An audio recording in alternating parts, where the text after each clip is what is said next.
జై శ్రీరామ్, జై శ్రీరామ్, జై శ్రీరామ్. ఈరోజు శ్రావణ మాసం 3 మంగళవారం అని నేను ఆంజనేయ స్వామికి సింధూరంతో అలంకరించానండి. సింధూరంతో దేవుణ్ణి ఆంజనేయుని అలంకరించాను. ఇది 3వ వారం అండి.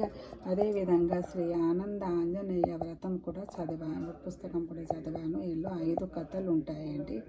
ఈరోజు పూజ అండి నాది. జై శ్రీమన్నారాయణ.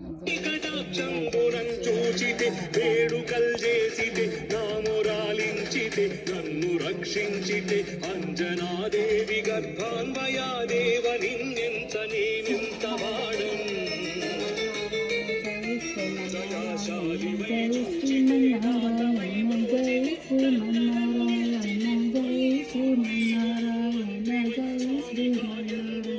చూచితే శ్రీరామ సౌమిత్రులందు జీవాని చారించి సర్వేషు పూజించి యద్భానుడు బంటు భావించి యవ్వాలి నిందంబికాకు సకిలకు దయా దృష్టి వీక్షించి కిష్కిందకే తెంచి శ్రీరామ కార్యార్థమై లంకకే తెంచి